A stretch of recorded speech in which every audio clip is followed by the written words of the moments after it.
Dear students,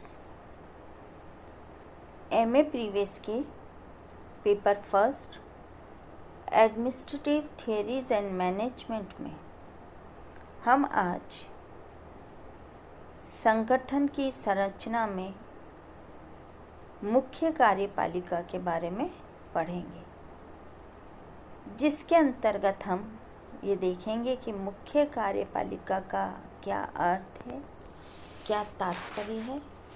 साथ ही कार्यपालिका के प्रकार की यानी कि टाइप्स ऑफ एग्जीक्यूटिव की बात करेंगे। हम ये जानते हैं कि जो प्रशासन का प्रमुख कार्य है वह क्या है। प्रशासन का प्रमुख कार्य जनता द्वारा निर्वाचित विधानमंडलों द्वारा निश्चित की गई नीतियों, प्रस्तावों और निर्णयों को कार्य रूप में परिणत करना और लागू करना होता है। यह कार्य शासन के जिस अंग द्वारा किया जाता है उसे हम कार्यपालिका कहते हैं। इसका अध्यक्ष प्रशासन के समस्त कार्यों को संपादित करने के लिए पूर्ण रूप से उत्तरदायी होता है, रेस्पॉन्सिबल होता है। मुख्य कार्यपालिका का हम अर्थ देखें, तात्पर्य देखें तो मुख्य कार्यपालिका का तात्पर्य उस व्यक्ति से होता है जो किसी देश की प्रशासकीय व्यवस्था का अध्यक्ष होता है। राज्य की इच्छा की जो अभिव्यक्ति है कार्यपालिका द्वारा होती है। प्रत्येक देश का प्रशासन हम देखें तो ये एक पिरामिड की भांति होता है, जो आधार पर सबसे अधिक विस्तृत होता है और ऊपर की ओर क्रमशः छोटा होता जाता है। मुख्य कार्यपालिका इस पिरामिड में पिरामिड का शीर्ष जो होता है वहाँ स्थित होता है। कह सकते हैं कि मुख्य कार्यपालिका पिरामिड का शीर्ष है। राष्ट्रीय स्तर पर यह अमेरिका में राष्ट्रपति, इंग्लैंड में रानी या राजा के रूप में, फ्रांस और भारत में राष्ट्रपति होता है तथा कहीं पर ये एक समिति के रूप में भी होता है, जैसे कि स्विट्ज़रलैंड में। कार्यपालिका शब्द का विस्तृत अर्थ हम देखें तो विस्तृत अर्थ जो है कार्यपालिका का वह है कि संपूर्ण सरकारी शासन को चलाने वाले सभी अधिकारियों के लिए किया जाता है। इसे ये नाम देने का कारण है कि ये विधानमंडल द्वारा पास किए गए कानूनों को कार्य रूप में परिणत करता है। जो विचारक अल्फ्रेड जी ग्रेसिया हुए, उनके कथनानुसार कार्यपालिका वह है जो किसी भी प्रकार के संगठन की सबसे महत्वपूर्ण नीतियों के निर्धारण और क्रियान्वयन में भाग लेती है। वह इनके लिए सामान्य मार्ग भी निश्चित करती है। डिमॉक जैसे विचारक कहते हैं कि मुख्य कार्यकारी कठिनाइयों का अंत करने वाला पर्यवेक्षक तथा आगामी कार्यक्रम का प्रवर्तक होता है। अब हम कार्यपालिका के प्रकार को जानेंगे। तो संसार का जो विभिन्न राष्ट्र हैं सभी में कार्यपालिका का जो स्वरूप है भिन्न भिन्न दिखाई देता है। मुख्य कार्यपालिका का रूप देश की संवैधानिक व्यवस्था के रूप से निर्धारित होता है। किसी भी देश का जो मुख्य कार्यपालिका का रूप है क्या होगा, वह उस देश की संवैधानिक व्यवस्था के रूप से निर्धारित होता है। विश्व के जो विभिन्न देश हैं उनकी कार्यपालिका के विभिन्न रूपों का अध्ययन हम इस प्रकार कर सकते हैं, या हम ये देख सकते हैं कि कार्यपालिका के जो विश्व के विभिन्न देशों के जो में जो कार्यपालिका के प्रकार हैं वो इस प्रकार हैं। नंबर 1, वंशानुगत कार्यपालिका। वंशानुगत कार्यपालिका से तात्पर्य ऐसी कार्यपालिका से है जिसमें कार्यपालिका के सर्वोच्च पद पर आसीन व्यक्ति वंशानुक्रम के अनुसार पदासीन होता है। इसके अगर हम देशों को देखें तो कहाँ कहाँ हुए? England, Japan, Norway, Ethiopia, Nepal में यही परंपरा है। और वर्तमान समय में यह पद अधिकांश रूप में औपचारिक शक्तियों का प्रतीक बनकर रह गया है।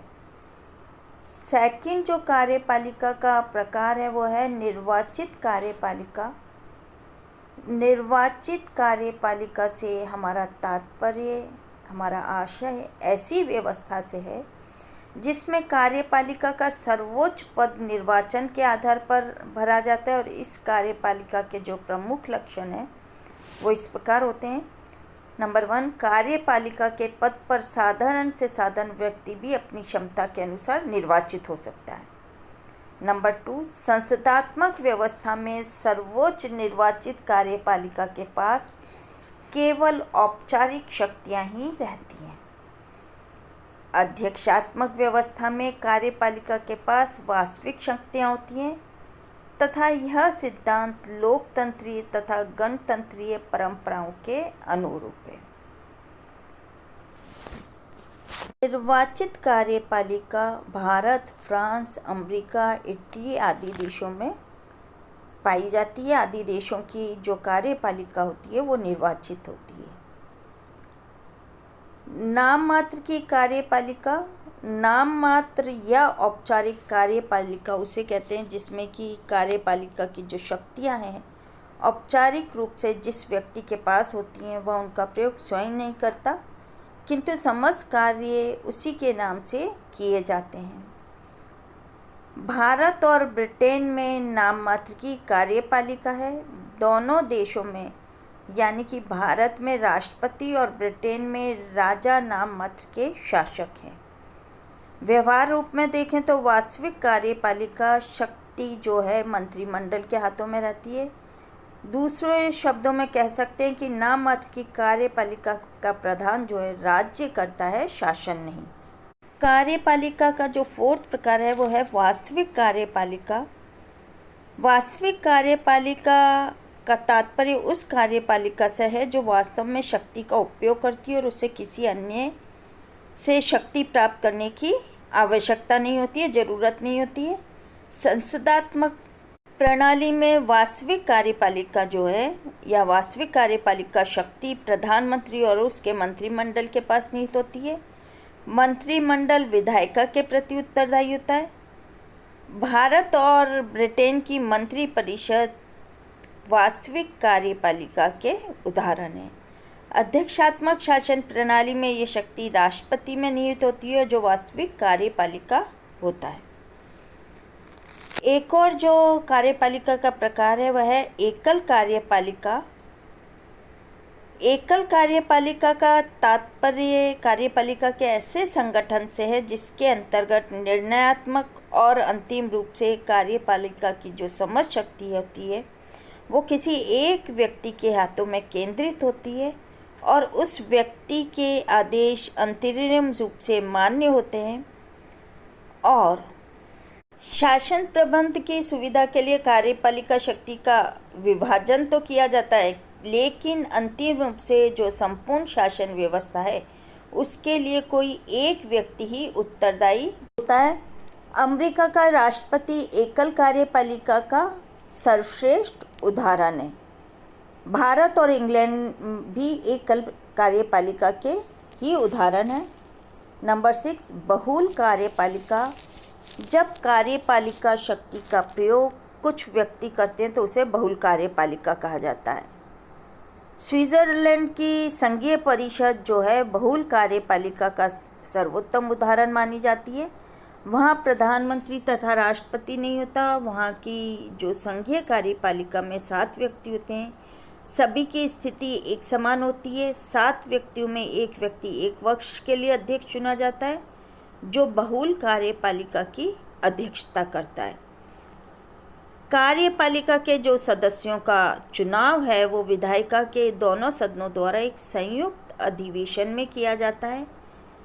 कार्यपालिका का सदस्य बनने के बाद 7 सदस्यीय संघीय विधायिका से त्यागपत्र दे देते हैं। नंबर 7, संसदात्मक कार्यपालिका। संसदात्मक कार्यपालिका वह व्यवस्था है जिसके अंतर्गत विधायिका और कार्यपालिका परस्पर संबंधित होते हैं और कार्यपालिका विधायिका के प्रति उत्तरदायी होती है। संसदात्मक शासन शासन के उस रूप को कहते हैं जिसमें प्रधानमंत्री और मंत्री परिषद अर्थात कार्यपालिका अपने कार्यों के लिए कानूनन रूप से विधायिका के प्रति उत्तरदायी होती है। इसे मंत्रिमंडलात्मक शासन या उत्तरदायी शासन के नाम से भी जाना जाता है। भारत, ब्रिटेन आदि देशों में संसदात्मक शासन पद्धति है। इस प्रणाली में शासन का प्रमुख राजा या राष्ट्रपति नाम मात्र का प्रधान होता है और मंत्रिमंडल द्वारा वास्तविक प्रमुख के रूप में कार्य किया जाता है। चुनाव के बाद निम्न सदन में जिस दल का बहुमत होता है, राज्य का प्रमुख उसके नेता को सरकार बनाने के लिए आमंत्रित करता है। बहुमत दल का नेता ही प्रधानमंत्री बनता है और वह मंत्री परिषद का निर्माण करता है। मंत्रिमंडल यानी कि कार्यपालिका के रूप में सामूहिक रूप से विधायिका अर्थात संसद के प्रति उत्तरदायी होता है। संसदात्मक कार्यपालिका की जो विशेषताएं हैं वो इस प्रकार हैं। सिद्धांत और व्यवहारिक कार्यपालिका में अंतर होता है।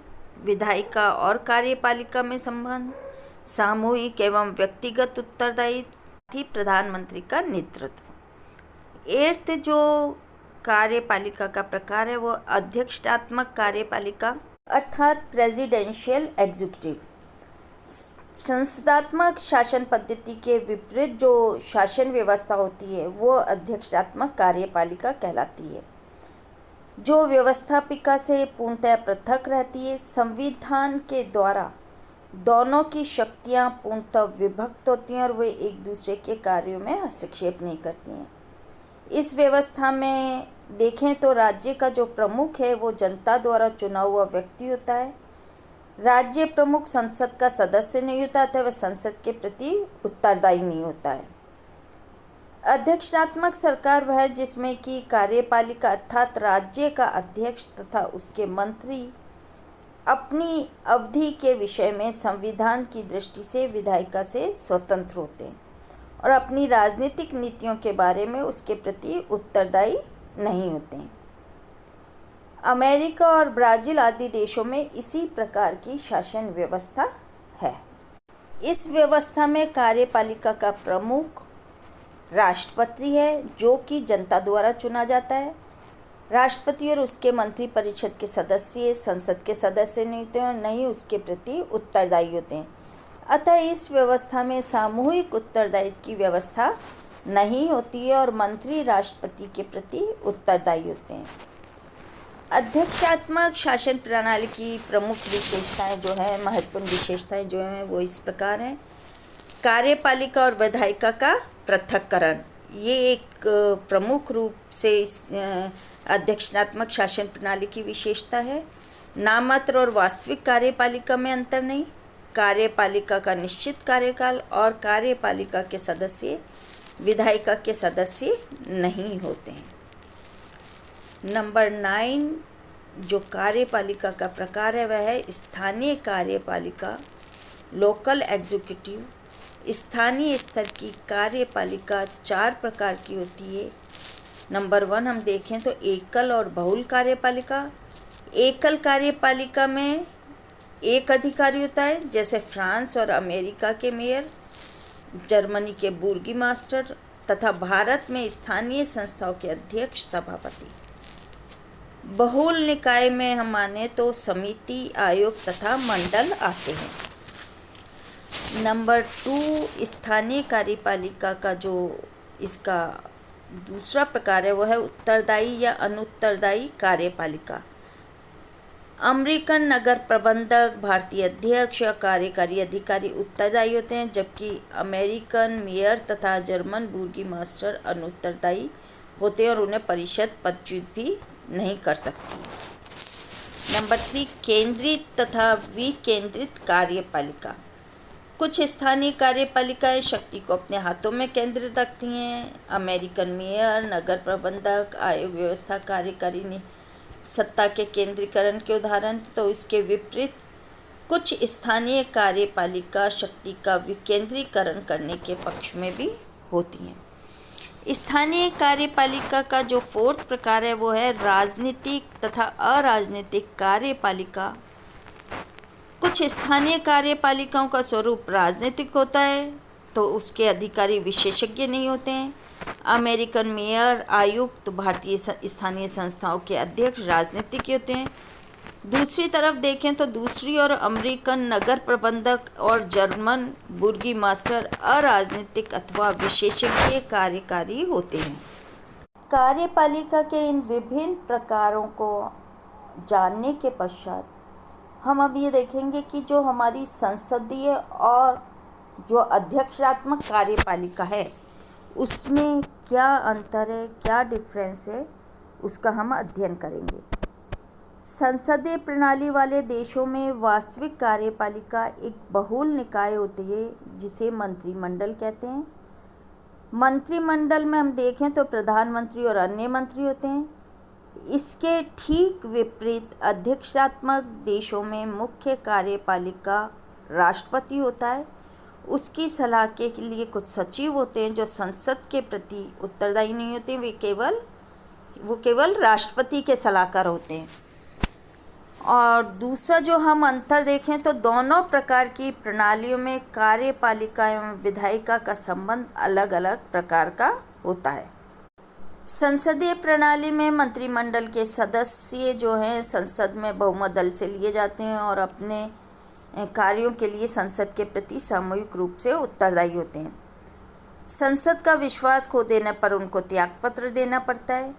इसी प्रकार संसदीय प्रणाली में कार्यपालिका और विधायिका का घनिष्ठ संबंध होता है। और इसके विपरीत हम देखें अध्यक्षात्मक व्यवस्था में, वहाँ पे शक्ति पृथक्करण का सिद्धांत लागू होने के कारण कार्यपालिका और विधायिका में घनिष्ठ संबंध नहीं होता है। राष्ट्रपति न तो संसद का सदस्य होता है, न ही उसके प्रति उत्तरदायी होता है। एक और जो संसदीय और अध्यक्षात्मक कार्यपालिका का अंतर है, जो प्रमुख अंतर है, वो है कि उत्तरदायित्व के आधार पर इन दोनों प्रणालियों के मध्य अंतर किया जा सकता है। संसदीय प्रणाली में कार्यपालिका विधायिका के प्रति उत्तरदायी होती है, जबकि अध्यक्षात्मक प्रणाली में कार्यपालिका संसद के प्रति उत्तरदायी नहीं होकर जनता के प्रति उत्तरदायी होती है। अमेरिका में राष्ट्रपति का निर्वाचन जनता द्वारा 4 वर्ष के लिए किया जाता है। वह तथा उसका सचिव न तो संसद के सदस्य होते और न ही संसद की कार्यवाही में हिस्सा लेते और न ही संसद के प्रति उत्तरदायी होते हैं। थैंक्स।